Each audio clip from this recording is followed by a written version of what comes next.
So we left off yesterday, no, yesterday, 2 days ago. We left off writing an overflow, right? And one of the things that I glossed over at the end is that, oh, they need to fix these things. Is anybody with me here? Like, everybody has an email right now to respond to. Okay, so some of the things that we want to talk about is how do we fix these things, right? What do we need to fix them? Well, I mean, suppose that you can make an error just like a buffer overflow all the time. Suppose that there's some probability P that you would make an overflow whenever you're writing code. You're tired at night, there's a deadline. In fact, one of my favorite activities at my company is if you're auditing source code from some other company, you look at code that's committed right before a shipping date. Because people just like frantically just have to ignore all their security stuff.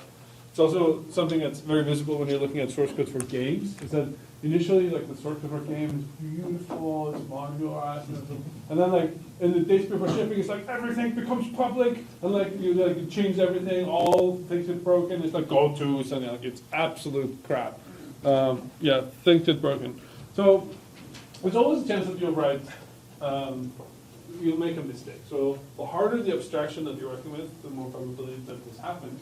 But this also means that there's always going to be a growing number of bugs, right? So by expectation, P fraction of all code is then expected to have bugs. And what we've noticed is that the code bases, if you look at the number of lines that are running in your Ubuntu software, like I talked about in the first class, they're growing seemingly an exponential rate.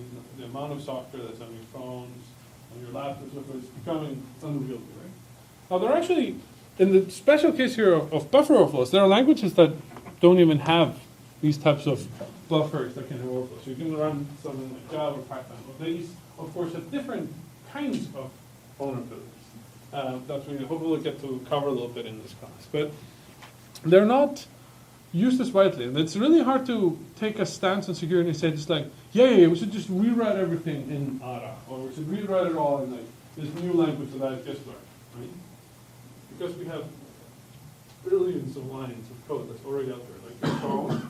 Yeah, there's the cool stuff on your phone and there's a new application, but like the base part of your phone, the thing that receives your calls, is written in C, and if you prod around with it, it crashes. So it's like full of vulnerabilities. Like there's so much legacy stuff out there. Your kernels, Windows kernel, Linux kernel, all this stuff, that's all C. All the device drivers, the massive accumulation of device drivers. Did I tell you about device drivers at any point? So I talked to a guy at Microsoft, and he's like, he was talking to one of his friends there. It's just like, hey, so what's the deal with device drivers? And the other guy was like, come here.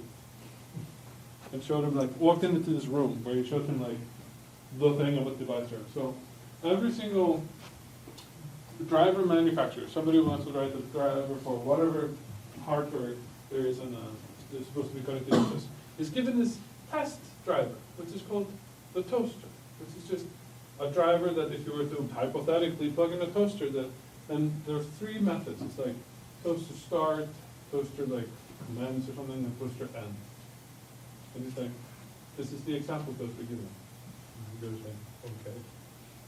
70% of all drivers still have those 3 methods implemented.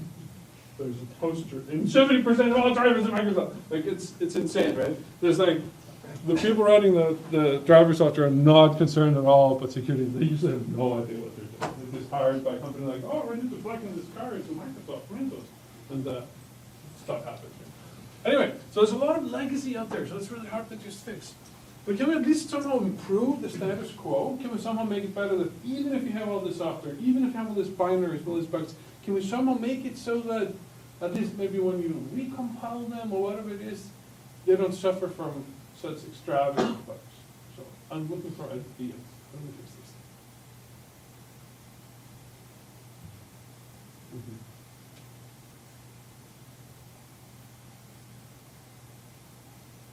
Come on, guys, fix 30 years of problems.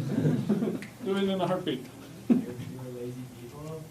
Hire fewer lazy people. But think about all the lazy people have already been hired. They're already retired. I mean, there's an active recruiting effort for COBOL programmers because of the banking sector. They haven't upgraded their stuff for 40 plus years.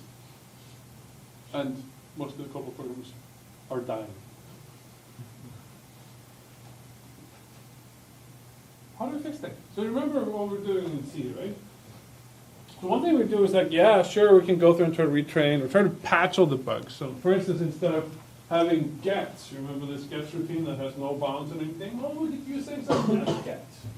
Which is just going to read in and like have a particular limit. It forces that most 4 characters get written.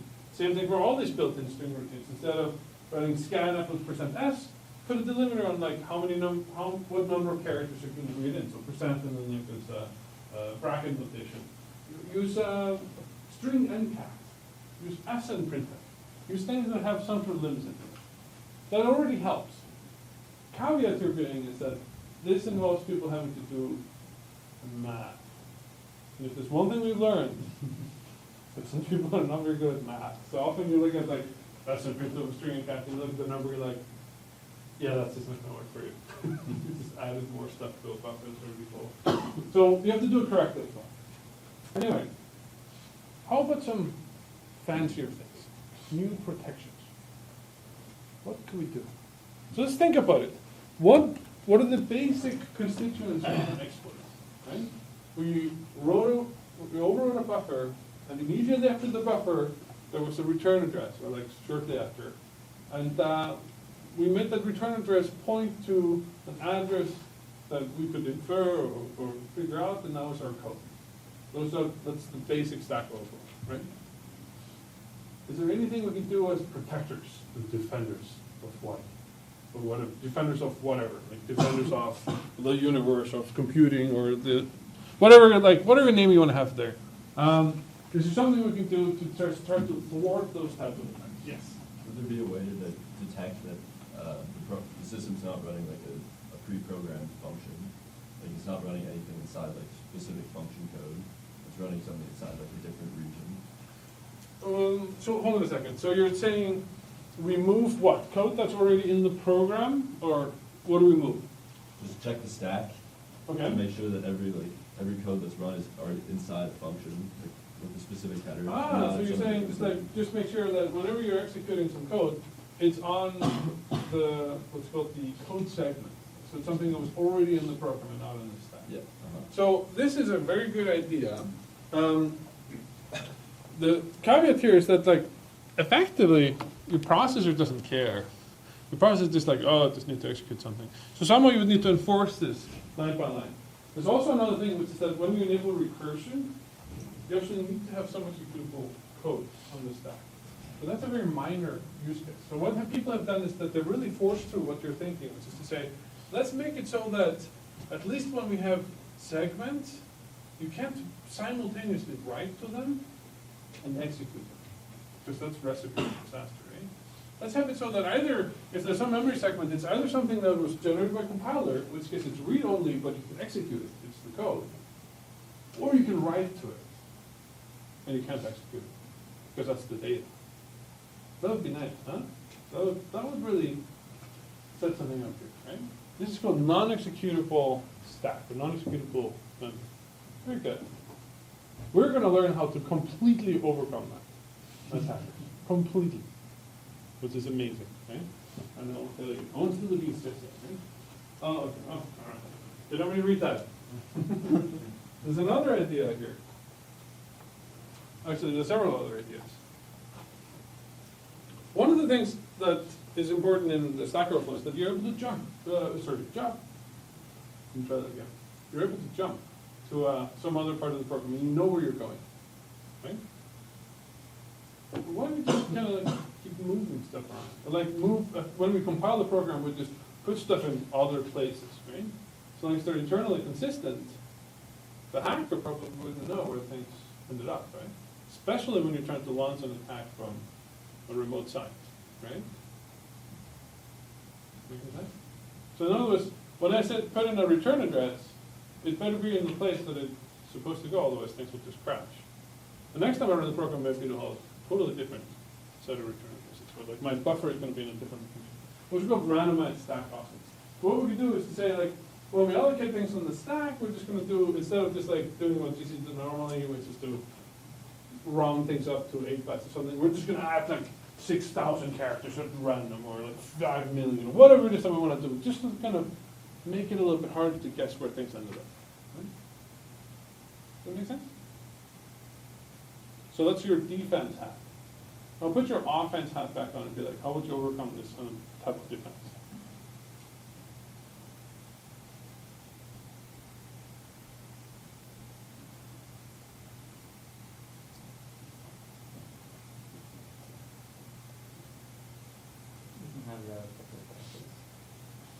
Put it relative, you mean in your, as an attacker, you put in relative address? The thing is, you have to overwrite an entire kind of instruction pointer, and that's an absolute address. The question is like, how do you make relative? How do you make that first effectively jump to be relative?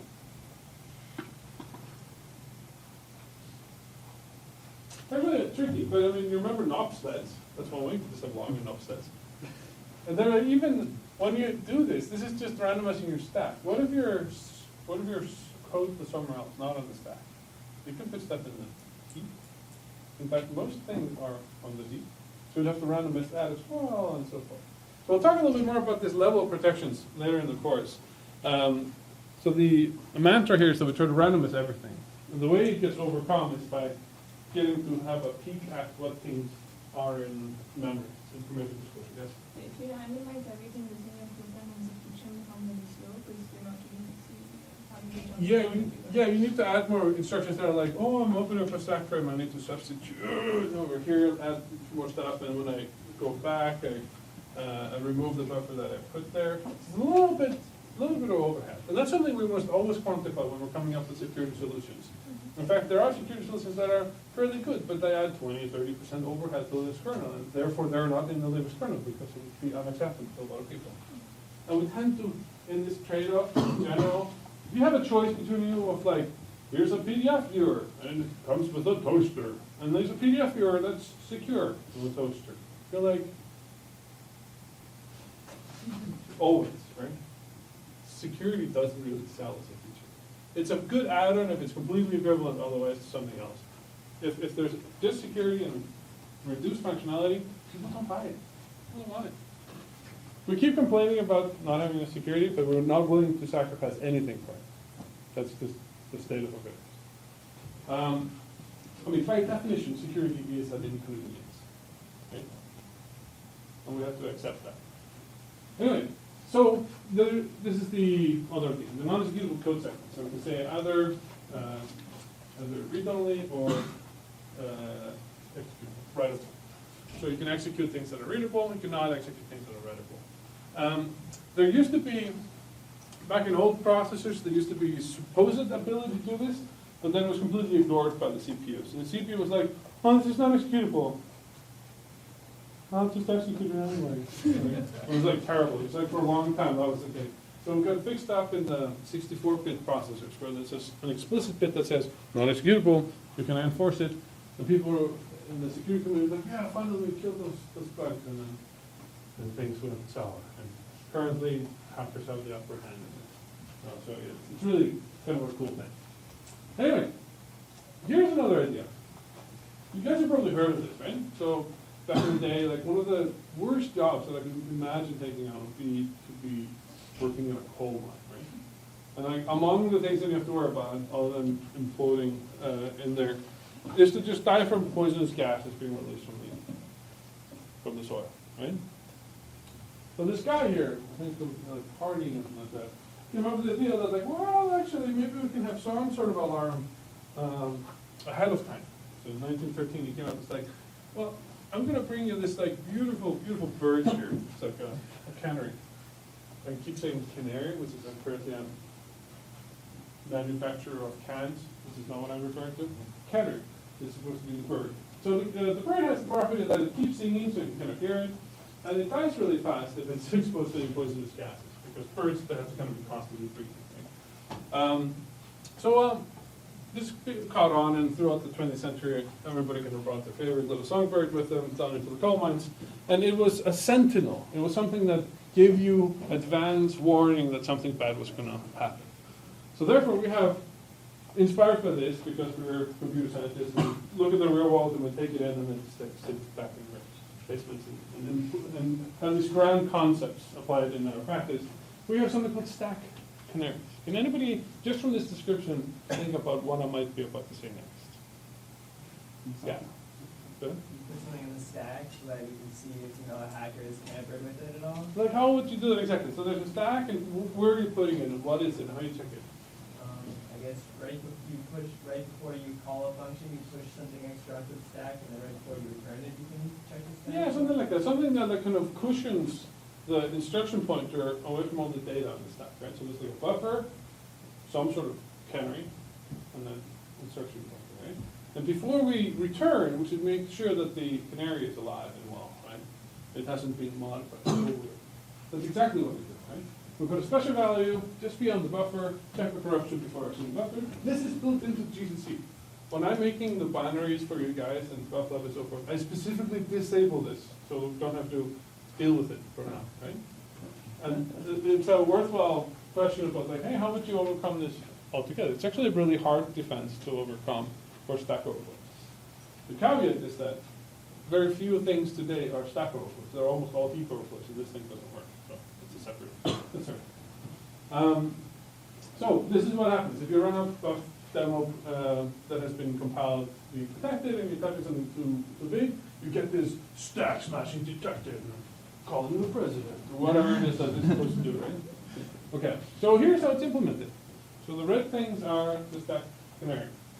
So what you see here is that as you're finishing the prologue of the function, it's setting up its buffers and everything, what it does is that it retrieves some number here into EAX, and the number is stored in a special place.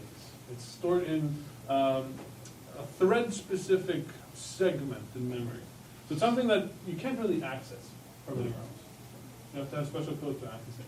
What it does is that it takes it in and then moves it here at the very base of the stack, right next to kind of where all our goodies are, and then clears it out so you can read it. And then does everything that the function normally does, and then before returning, it goes back, XORs the original values together, and if the result is, so this is the stored canary, and this is the true one, and you XOR that together, and you want the result to be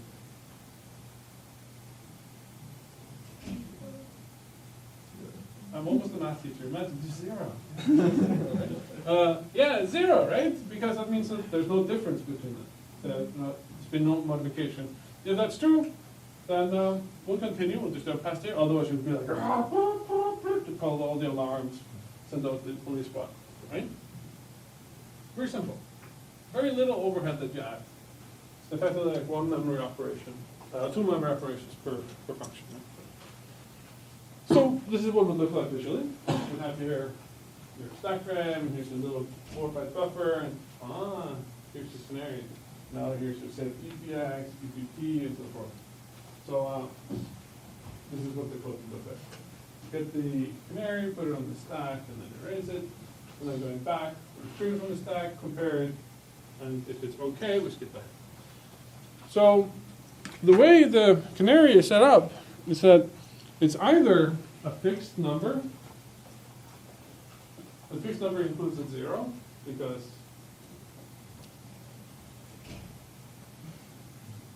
why would a 0 be annoying? Because the string routine would have to stop. Yeah? So it means that I have to be able to put in like a 0 and then continue to override the next to it. It has the additional benefit here that it puts it at the least significant byte. So it actually just makes off by 1 errors completely benign. Right? If I overwrote this with a 0, nothing happens because it's fine. Or we could have, instead of having a fixed number here, you can just have a random number and then with a 0. Right? So how many, if it's supposed to be restricted that it ends with a 0, how many tries would I have to do to be able to successfully guess the canary if I had some ways of continuing?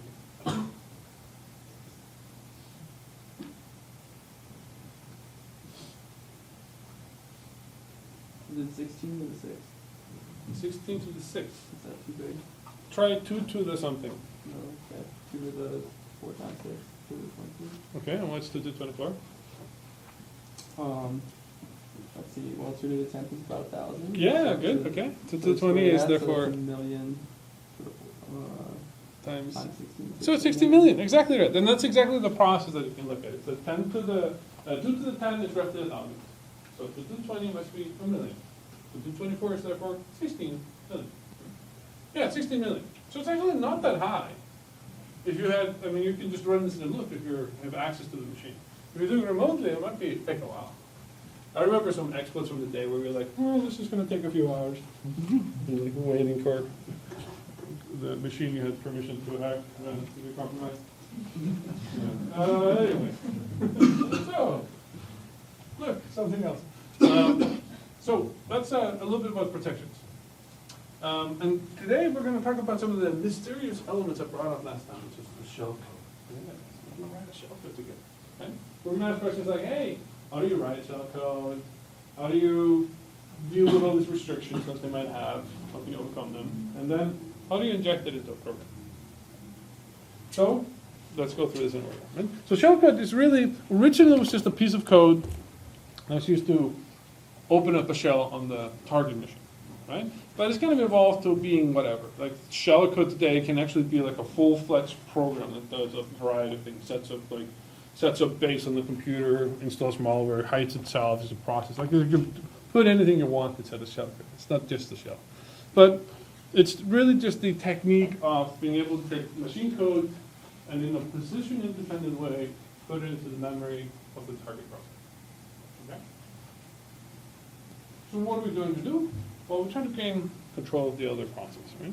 So we can eject the CD-ROM or spawn a local shell. We can spawn a remote shell. This is an NSA favorite. We can add a rogue user. So be like, oh, there's this guy called Tor. Has access to my machine. Oh, it's root backwards. Oh, this is not good, right? Or you can add like yourself or just a deep or whatever you can think of, right? But these are the kind of the most common shellcodes that you'll find. So let's write one. Here's I'm going to give you some basics here on slides, and I'm just going to migrate to just typing stuff out. Suppose you just want to have a shellcode here that's incredibly benign, right? You're like, oh, I'm bound by all these ethical restraints in this course. I'm just going to have a world for them for you. Right? Suppose this is your line of thinking, because it is your line of thinking. Right? Good. So now we're going to print something out. Now let's see some of the struggles that we will have to overcome to make this happen. Right? If I have my folder here, I'm going to write up something called just printf.c. It's just going to be a little C program. All it does is that it just prints stuff out. Okay. Now look at how hello. We're going to go for a hello planet. It's going to be different from all the other hello words, right? Okay. It's amazing, right? Originality. So we're going to call GCC, and we're going to use tell it to do 32-bit code, because otherwise it does otherwise it does 64 by default. Printf and printf.c. Oh, it compiles. That's amazing. Prints. Wow, it prints hello planet. So let's see how it did it. So I'm going to GDB it. I'm going to disassemble its main. I'm going to be like, call posts. What's that? That's not what I put in there. Well, it turns out that it's been kind of masqueraded or aliased by the compiler. It's like, well, you're just printing out a string, you don't need anything fancy. So I'm going to use the puts library. Oh, you're like, oh, cool, okay, let me just disassemble that. It's probably just going to call the kernel. What? You look at it, it's like, oh, it's just a jump to some random address. So you're like, oh, well, okay, let's see, it's jumping to a pointer stored somewhere. So let's look at, like, what is that pointer? 0x08049638. Oh, okay, so it's that address. So I'm going to disassemble that address, 8 to F6. Oh, wait, what? And you would start crying at this point normally if you're trying to figure this yourself. What's happening is that when we made our program, we're using a built-in library. And remember how we have a linker? Well, there's actually this dynamic linker. Dynamic linker is like, when you start the program, it's like, oh yeah, you need like these routines over here. Let me fill in this kind of like offset table. It's called the global offset table. It's gone. So that you can actually find these methods every time you load. So for instance, if somebody upgraded the libraries, like you upgraded your glibc or something, then everything might be in different locations, but you still want to be able to run all your programs, right? So that's why we make it dynamic. So every time you load, you have kind of an index into like where everything is. So in fact, what we're going to have to do, we're going to have to just have a breakpoint here and run. And now, at this point here, before we even started main, the dynamic linker has actually completed all these bindings. Now if I type disassemble hoods, I'm going to end up in part of a library here. And you're like, oh dear, what is happening here? You can see some hints, you can see that there's a string length going on there. And then of course there's our friend here, I686 get PC thunk. What? What is it? What's a thunk? And some other stuff here, and like it just keeps going, and you're like, what is happening? And there's an overflow. Why is there an overflow? Unwind resume. I have absolutely no idea what's supposed to be happening. Right? And the thing is that this is like a rabbit hole that's really deep. So if you start to look at like your libraries and how they're implemented, instead of reading into them, you'll be like, oh yeah, let's try to find Riot here. Okay, this is libc here. This is a source code. We're fortunate that we have all the source code. And so, here's Riot. Oh, it depends on a lot of stuff. And here's the implementation. And you're gonna go, okay, implementation. What does it do? Oh, it has a knuckle call to knuckle. And you're like, how do I know how to access that? Right? Okay, you try to like go here. This will very, very quickly create massive frustration. Right? So I'm gonna cut a few of these layers away. I'm just gonna try to see like how do we talk to the kernel, right? So one other way I could have written the same exact program, which is maybe a little bit less intuitive, is to say, hey, I want to have a system call. I want to just talk to the kernel, please. And I want to tell it to write something. So that's the system call for write. I'll tell you a little bit. And I want to do it to standard output. And I want it to be the string hello planet. And I want it to be 5.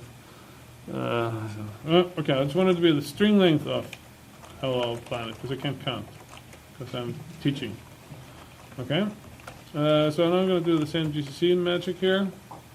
Oh no. Okay, now I'm going to need some more headers. Include sys. Okay, it gets really fun here, right? Okay, some boilerplate stuff and like syscall, and I need my unit standard and blah blah blah. But I'm sure you guys are really entertained by now. String length is a string. Let's see this one here. Include string. Of course, this is why we have this nice environment like Eclipse and so forth, where like it's like, oh, you're using that one? I'm going to just add the include file because you're going to do it anyway, right? So here you don't have any such support, I'm afraid. Here we have printf, and look, in some other mysterious way, it was able to print things out. Now, could you have thought this out? Yes, you could have, right? Because you're doing this works. Now you could have. Before? Yeah, I have no idea. What's happening here is that we're using the standard interface for the kernel. So now we're really happy. We're like, cool, okay, so we're talking to the kernel, man. Oh. Call syscall. But I'm talking to the kernel. So you disassemble it. Oh. And it's like break, main, run, this syscall, and it's like, okay, there's another thunk. Okay, what's this? Okay, so I'm just gonna break here in syscall. I'm just gonna run. Okay, I'm here in main. I'm here in syscall. I'm just gonna disassemble. I'm just really ticked off right now. I'm gonna display the next instruction that's running here. I'm gonna step through. I'm just gonna see this thing print. And now, somehow mysteriously, I ended up in kernel vsyscall with 2 underscores because reasons. Disaster, and so I'm here. Oh, I'm getting closer to something. Okay, I'm pushing some stuff to the stack. This is always a good sign. Push, push, push, push, push, push. Did you see that? Somehow it entered Hello Planet, right?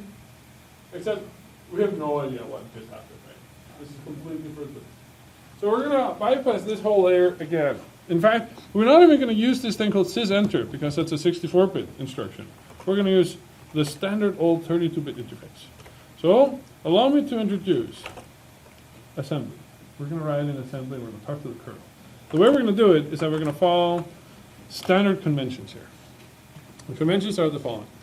If I want to write, then I have my system call, and I can look up in this list here in the file user ASM uni standard. I can see here, if I want to write something, I have to use underscore number write. This means that there's some function in the Linux kernel that's called write, and it's supposed to write stuff, like a buffer, it's supposed to put it somewhere in the file descriptor. And if I want to call it, I can use this recipe over here. I can say, set up all the different, where did I put this? Set up all the different parameters, including what system call I want. Set that up in EAX. Set the first argument to write up in EBX, second one in ECX, and so forth. And then call interrupt OS80. So with some leap of faith, I will assure you that this is the standard way of calling stuff in the kernel. Now there's another method I could have used here, which actually would have been a little bit more transparent. If I call here my printf, or actually if I just do an S trace, which is following the system calls to the right, you'll actually see that in the end, what got done here was a system call of write in file descriptor number 1, which is standard output, 0 standard input, 1 standard output, 2 standard error, with a string and this number here, which is the length of the string that I didn't bother counting.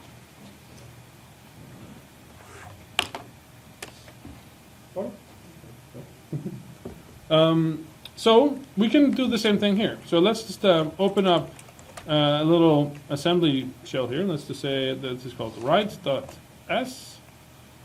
Actually, let's just do let's do a shell thing here.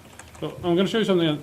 This printf thing that I looked at here, instead of compiling it all the way to a binary, I'm going to look at the let's see, minus s minus o printf.s printf. Let's see, I'm going to show you the assembly code that is behind it. So we're going to try to write something like this using an actual system call. Why are we doing this? We're trying to talk to the kernel without having to call a library. Because if we try to call a library, we have to know where the library is. We have to know what things it supports, and we have to set everything up. We just smash the buffers on the stack. Everything is kind of in flames. We're not going to be like, can you go ahead and call the library for us? It's like, it's fine, just keep going, right? We're going to just directly talk to the kernel because we're in kind of a little bit of a state of emergency right here. So let's write up a little file here called write.s. where we're going to have here a method called main, and it's a type main, it's a function, and we're just going to start writing assembly code. And our goal is to put into EAX underscore write, which was what number? Do you remember? 4. How did I find that out? Do you remember? That table. Yeah, so I looked at the number write in user include asp uni standard. .h. And yeah, and that obviously didn't fail. So it's unistandard, I guess, 32.h then. So here, number write is 4. Good, okay, so I have that.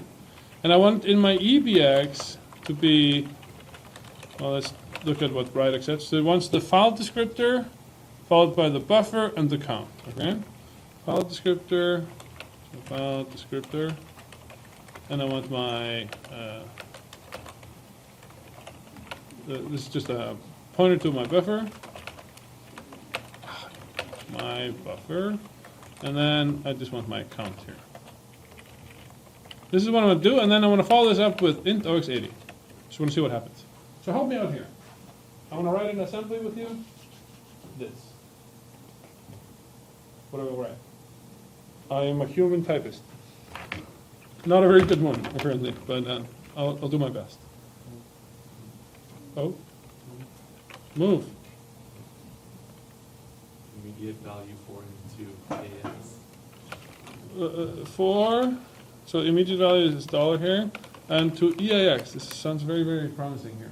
Okay, I did an L implicitly here. Move L for EAX. Good, what's next? What was the file descriptor we wanted?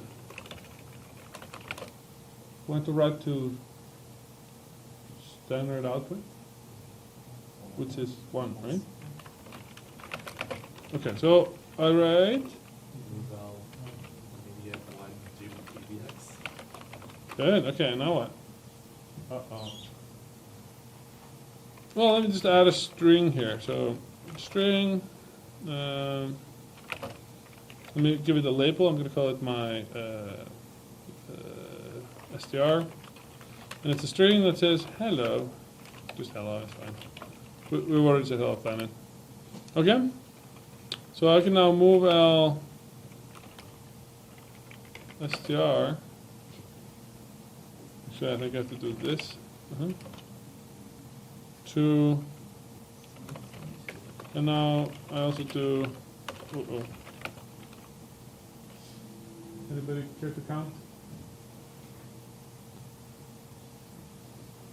6 is a good number. 6 to edx. And let's just see what happens. Okay? Very little. So M2, oh, right. Very small little program here.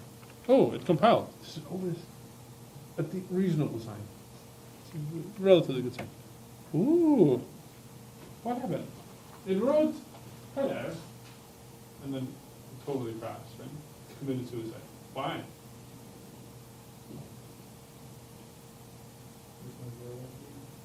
Did what? Yeah, there's no, like, after it executes hello, what does it do? It tries to execute this string. It's like, oh, here's some instructions for me. Right? It has no smarts, right? It's not made of smarts. We could do an exit thing here, which is just saying move L1 to EAX and then just int OX80. This is called exit. So if I go here and I grab out number exit, which exit? It's number 1. Okay. So here I could just do like this is just calling effectively exit. So let's try that again. See if we crash again. Ooh, that's better. Nice. If I do an S trace on this, it shows me that all sorts of crap happened in the setup, all these memories and things like that. And then there's a write, and then exit. Cool, huh?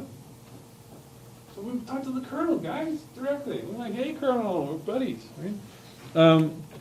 So, obviously, more nefarious people might be doing other things with their shells. Right? What would be the thing that we want to do with that? Shell code. Like, what do you think? Okay, let's start a shell. How do we start a shell? With sound effect in it. How do we normally start a shell? I don't know if this is something you do every day. Normally, like, I guess you just type like bash and like a shell starts.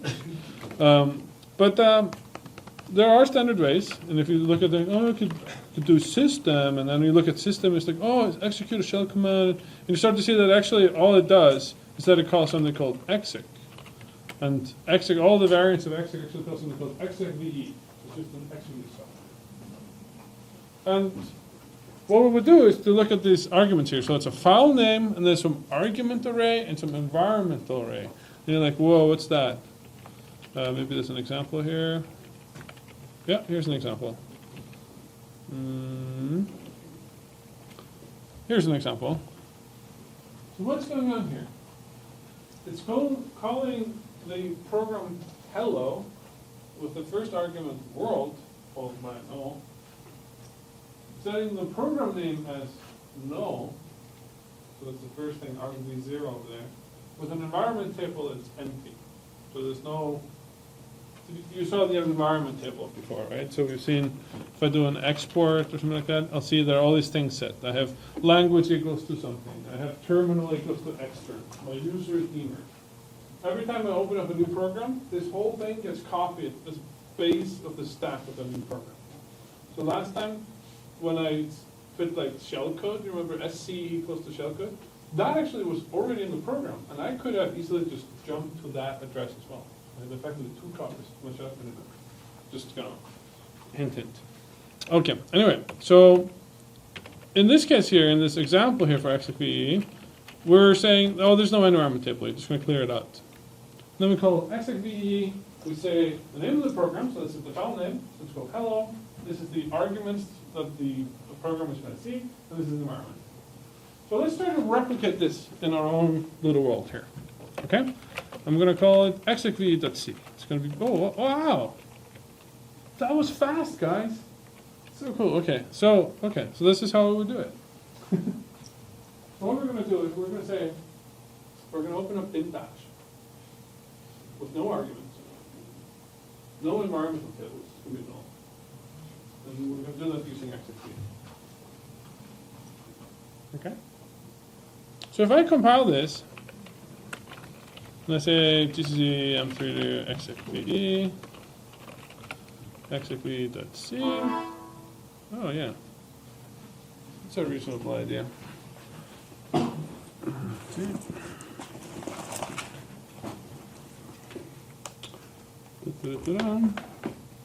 So if I run this, what do you expect to happen?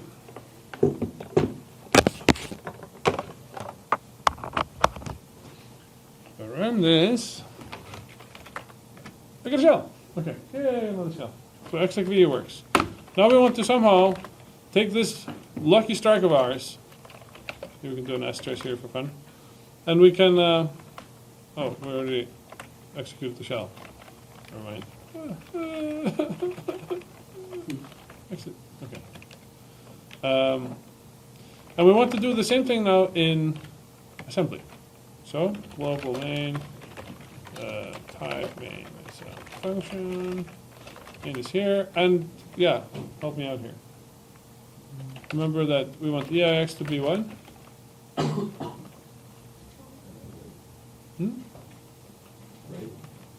Right, we're not writing anything anymore. Now we're trying to actually get a shell. So we're going to need to figure out how we do that. So I'm going to look at my old graph here. I'm going to try to find if there's a system call here for execute. Oh, it's number 11. So we're going to need this to be execve, which is 11. And the next argument was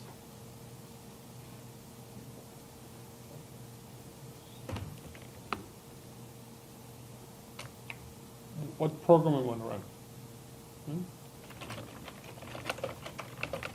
Okay? And then the next one here is tricky. It's the argument table. So it's like it's a set of pointers that say like, hey, your first argument was that, and the second argument was that, and so forth. So it's like pointer after pointer after pointer, followed by null. So this is going to be our argv array. And then ETX, this is our environment table. We're just going to forget about that because we don't need it. So help me out.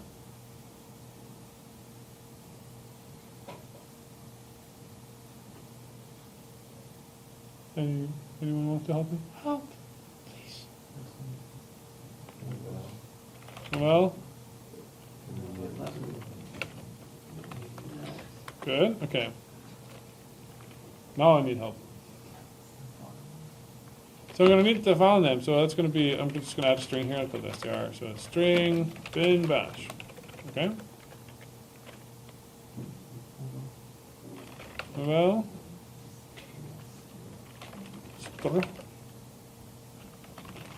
Okay. And then, ooh. Now I'm going to need to set up some pointers, right? I need to know where things are. How do I do that?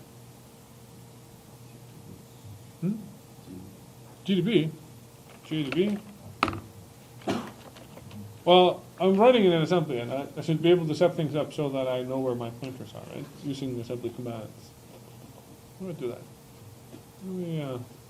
We know where, we have this thing called str, and we know that's a pointer to the bin bash string.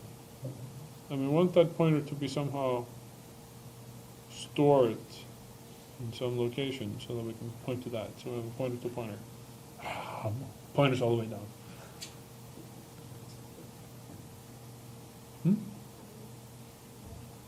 Say again?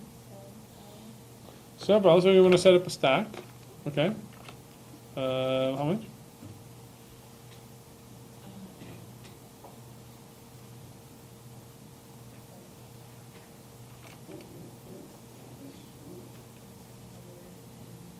Okay, so 4 would be one word. We probably need 2 words. And you want to sub it from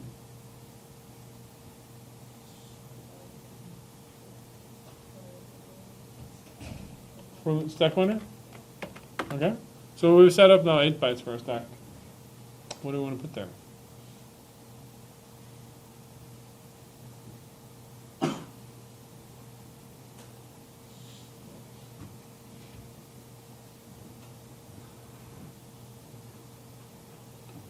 What we're trying to set up, just to kind of illustrate it, is that we want to have, we have that at some location in memory, let's just call it 4,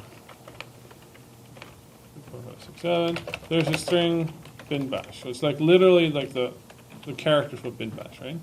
And we want to have some other location in memory that be, it's supposed to contain 78, 56, 34, all right, 1, 2. It's a pointer to the string, followed by the pointer null, right? This is what we want, right? Because if I now specify the address OX deadbeef for EBX, then the kernel is going to go like, oh yeah, first argument, it's going to be the string that's located at OX 1, 2, 3, 4, 5, 6, 7, 8, which is the bin bash. The next one is, oh no, so I'm done. No arguments, right? So how do I make this happen in my assembly world here?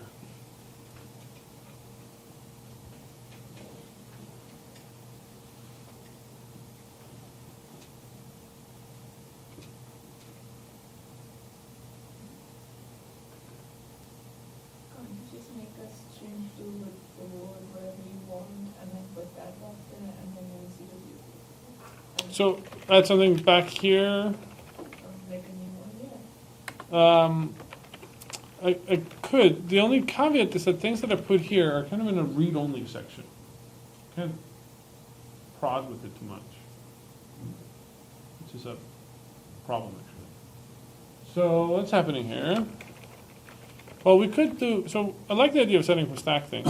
In fact, I can just provide ESP as an argument for EBX, right? That's my stack. So, oh, look on my stack, I have all the stuff you need, right? The kernel would be like, no, it's fine. Looks at it and processes it. So if I use the stack, what do I need to put on it?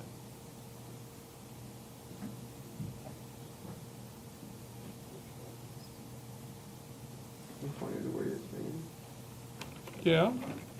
So how do I do that? Patrick. How do we put something on the stack? Oh, I heard the word push. Push. What do I want to put on my stack? Okay. EBX would be the address to my bin bash string, right? But somebody said null. Do I want a null here or? Right? What? The other way around. Why is it the other way around? Ah, yes. We put in the reverse order, right? Because like this is the lower address over here, so that's the first argument, and then it's followed by the second one. So now what do I want to do? I still haven't set up ECX or EDX. I know I'm going to end with an int OX80.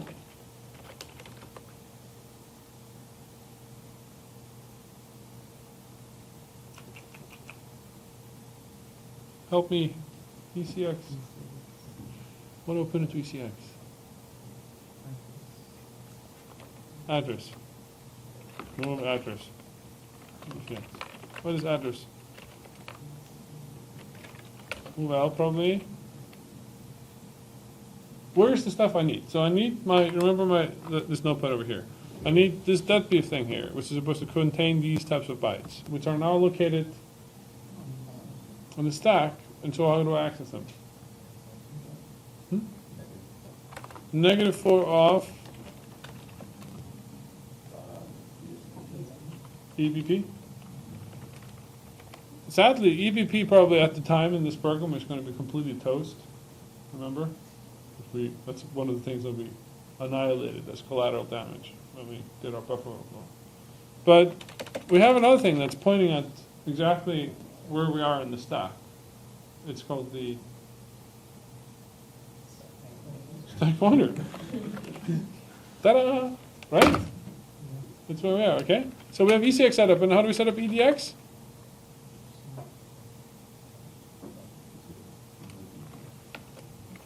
What, EDX? I think we just put 0, it's just a null, right? To EDX, and we're done. Right? What were you thinking? Oh. Yeah. Okay. So, let's see this. If it works, it'd be awesome. XAV.s, XAV. Ooh, it worked. Good job, guys. You've written a shellcode. Okay, so now we're like, wow, that's so cool, and I'm gonna just like, gonna G2B it, I'm gonna show it to all my friends, and you disassemble it, and what do you notice when you disassemble it?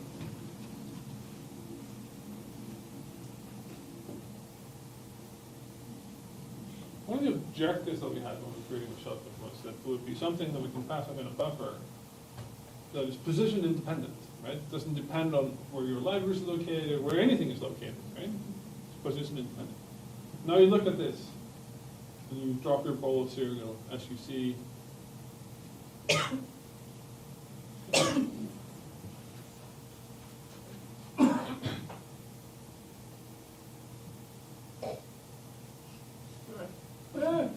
this one, right? This one is some sort of thing just from this program, right? Oh no, why is it there? If I look at just the 24 or 22 hex characters that make up main, I'll even see that it's right here. It's like, 08, 04, 838, it's like hard-coded into there. It's like a splinter in the eyes. What do we do about it? Why is it there? Where did it come from? Who's responsible? It's our string, right? Because it didn't know that the string was just immediately that what followed main, right? So we have our main thing here, and then immediately after this, our string. And here are beautiful hexadecimal characters, right? The program was unaware of that. It's just like put in the hard address of it. How can we make this better?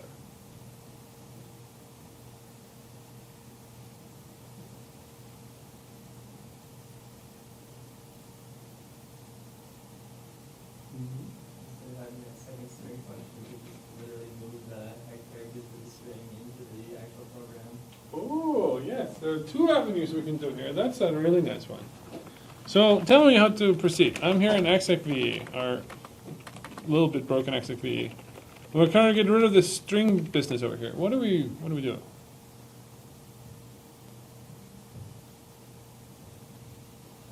have to look up like the actual hex codes for letters. Yeah, but that's not a very stifling thing given that it's on my screen right now. Okay, so I will paste it into a comment here just to kind of help you guys along. Look, it's hex characters for codes. Now, if you would need this, you could always type like A, B, C, D, and you can just do either hex dump or you can do XXD. Not binary, mine is 1, I think. What is this called? I want how many octets? G1. Here we go. 41, 42, 43, 44, new line. Right? It's XXD, which is nice. Anyway, so I have it right here in front of you. So what do you want to do?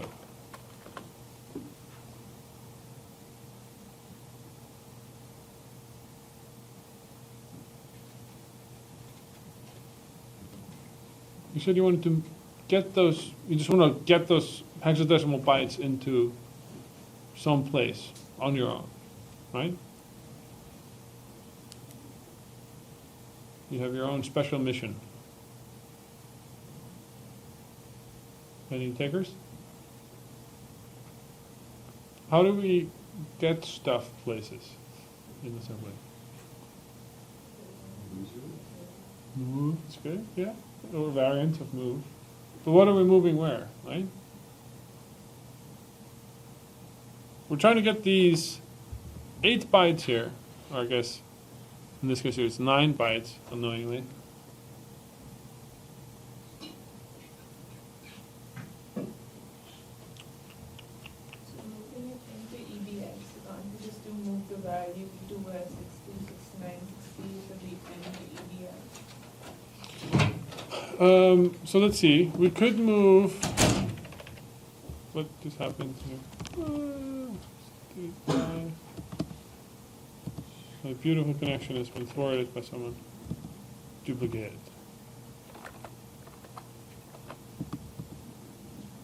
Duplicate? Okay, restart. Okay, something is off. Disconnect. And it's such a beautiful sound too.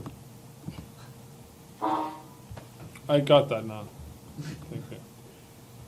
Okay, and putting out, just set it to go into a corner. Okay, we were on Triton. Tritonation. Okay, here we go.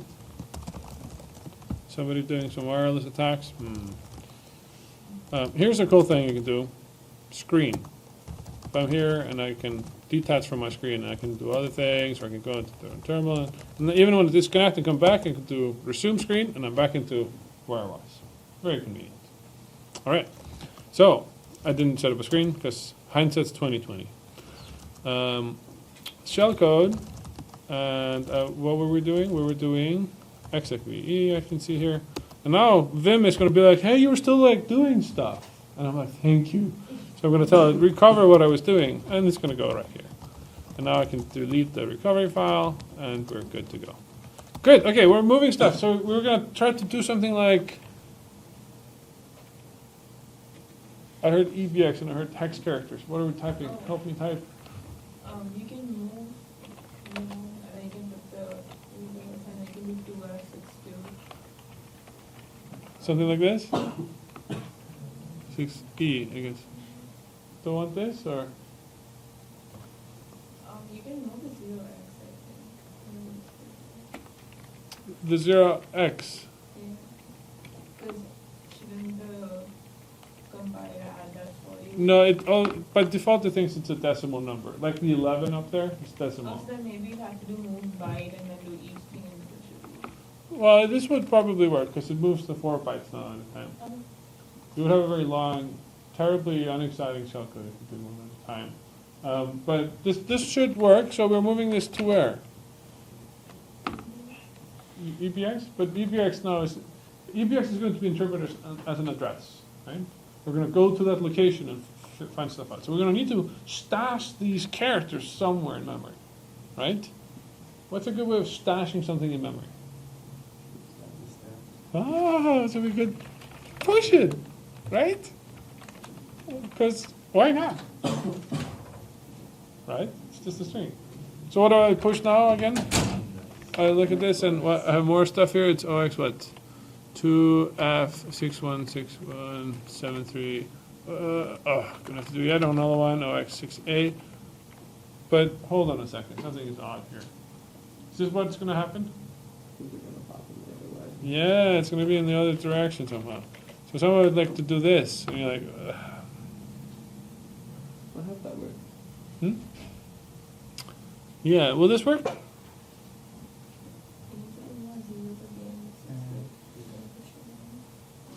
Yeah, there are going to be zeros. That's going to be a problem. But there's also another problem here. Yeah, go ahead.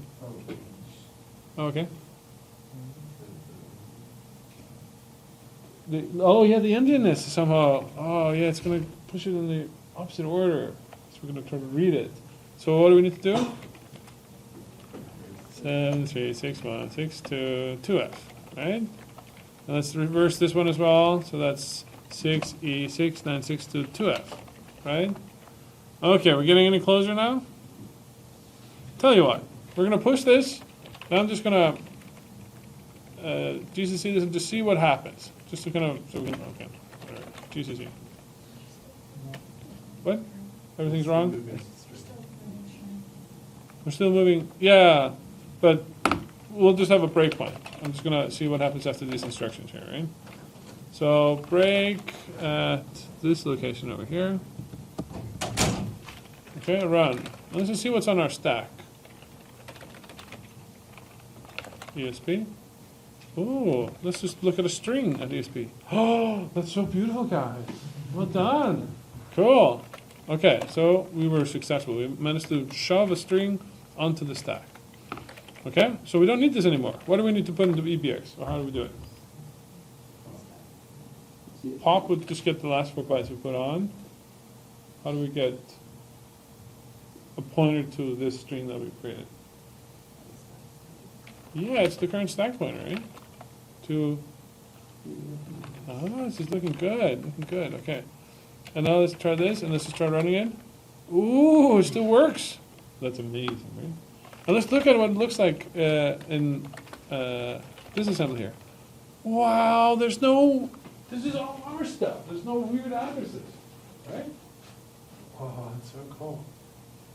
So now we're going to be like, okay, cool, I have a shellcode, and everything's great, I'm going to sell it, and whatever it is I want to do. 31 bytes here. So let's look at the 31 bytes. And what's the first thing that we do now? Why does our ball of cereal drop again?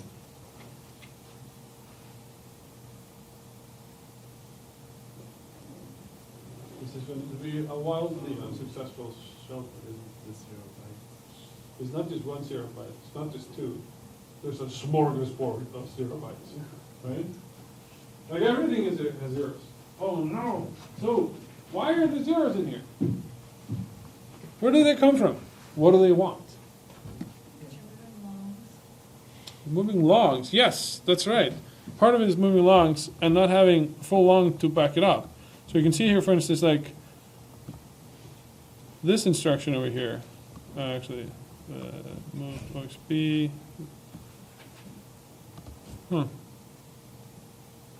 That's odd. Okay, so here we have some null bytes. Oh yeah, of course, yeah. This thing here, the first one here, we're moving OXB, which is 11, to EAX. And this is the instruction. So the instruction is move to EAX, which is the D8 upload, and then there's this 4 bytes to follow. Right? It's problematic. Right? How do we do that better? We have lots of null bytes over here. This is full null bytes. How do we make this better? Use white space Use white space. after the impact. But hold on a second. The problem is in this instruction over here, we have the number 11 as a 4-byte number has lots of zeros. And we want to get rid of that first and foremost. Oh, move byte. Okay. Okay, so we're going to move that to E. What are we moving to? AL, right? Oh, but hold on a second. What about the other 3 bytes in EAX? They could be whatever from before. Oh, yeah, we can do the sign extension. So move zwo. AX, and then I guess AL. Oh, we can just figure it out. I think it's. Oh no. Move Z. Yeah, oh, is it like this? Yeah, yeah. It's the destination. Okay. Disassemble, and let's just main, and let's just look at what happens here. We're going to break here, break at this location, run, and then info-reg. Oh! We did it. And let's look at our opcodes over here. Oh, it's looking great. This thing here is just move, and then we moved, yeah, this one here just moved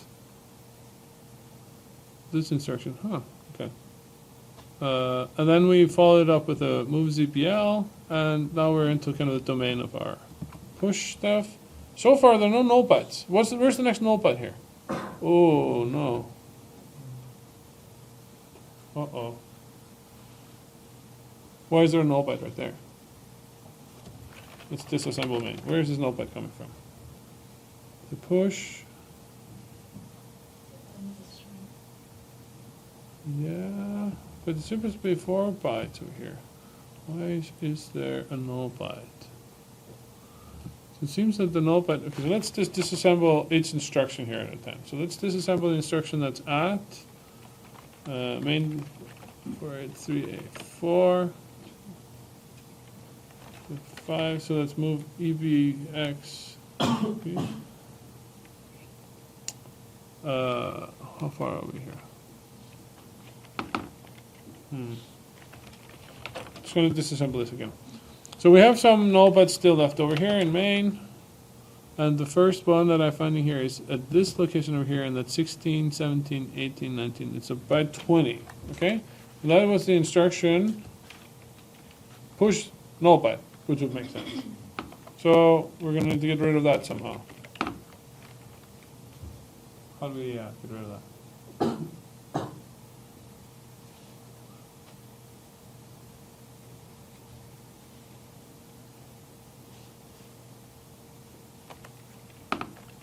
And the same thing will happen down here when we're like putting null into EDX. It's going to have 4 zeros.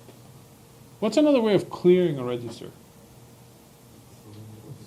Oh, XORing with itself. I like that. So we can type XOR L EDX EDX, right? Okay, and we can do that whenever. So what if I do it up here? And now I'm worrying about this push of zeros. Oof! If I could only find 4 zeros to push off this stack. I could just use EDX. Very good. Aha. This is looking a lot better, isn't it? Let's have a look at our shellcode now. Does it still work? First of all, haha, it still works. Okay, GDB main, this as main. Oh, there's no main file. What am I doing? XXV, disassemble main. Okay, let's look at what we got here. 27 bytes, which is even shorter. Of main. Ooh, ooh, ooh, ooh, ooh, ooh. Do you see any zeros? I don't. Wow, that's so cool, guys. You've written a really short shellcode. So now I could painstakingly type this up into C, or I can use my trademarked dump shellcode thing for execv.s, and it's like, oh, cool. Just made a C program out of it. So what's going to happen here? Let's see if I can just run the shellcode. I'm going to dump this into test.c. I'm just going to run test.c. I'm going to call execstack. I'm not going to output it into test.c. I'm going to test, and that's test.c. And test. Oh, and it ran. That's ridiculous. Right? How cool is that? So now we have a little shellcode. Congratulations. There's an alternate way of writing a shellcode, which is instead of pushing stuff on that you need, you could try to discover where you are, and then just have the string be at the very end of your shellcode. Right? How would you discover where you are? Where you're executing? What register would have information about where you're executing? EIP. Ah, yes. So we could just do move out EIP to some right. Oh, wait. Can't do move out EIP anything. EIP is not a register, you can just move. It's like, what is this? Chuck Norris. But how can we discover what EIP contains? What was it? Well, we could return out that. That's a very frantic way of figuring out where it goes. It's like, just go wherever you want, right? How would we discover its value so that we can manipulate it? XOR with 0.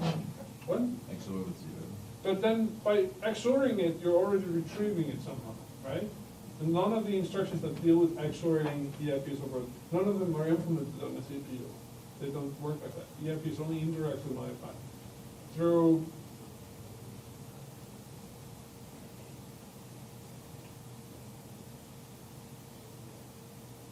what would be a good way of discovering the value of EIP?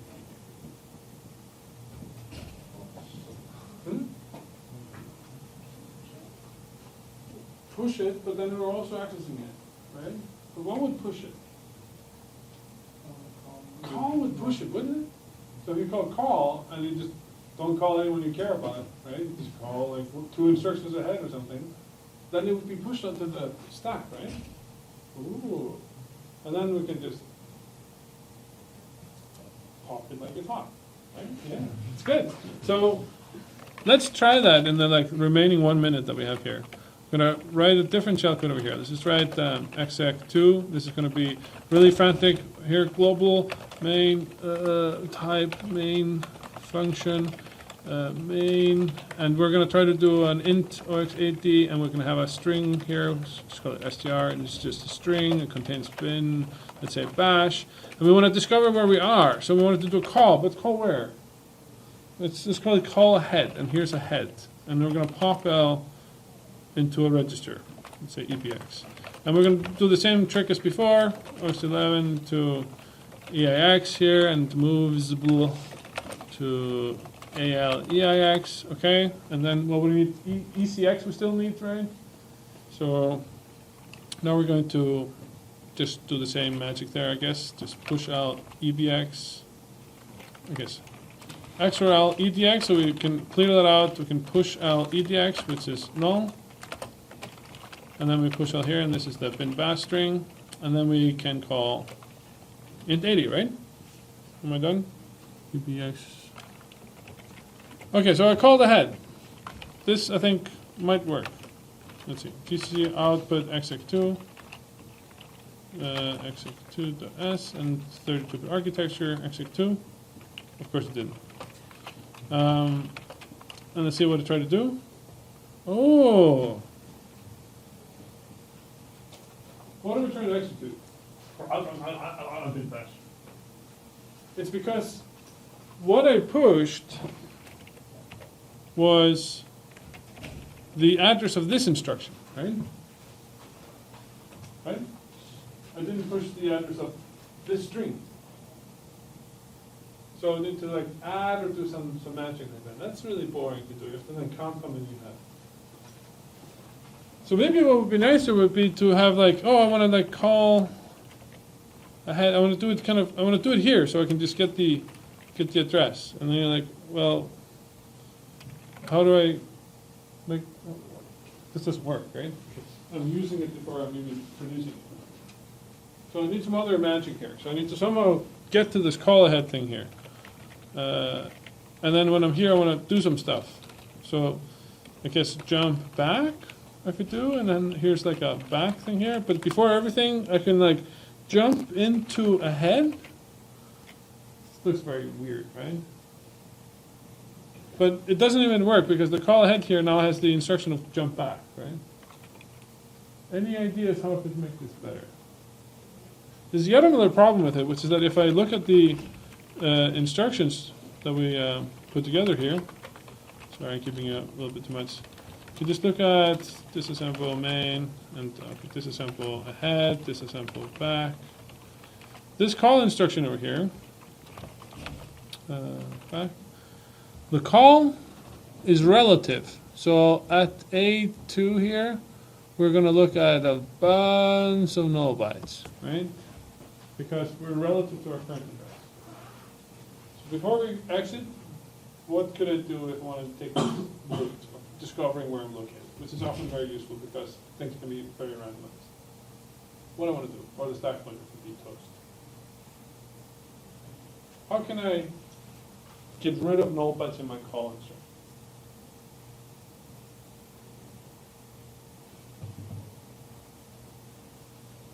It's relative. So how about I just call back?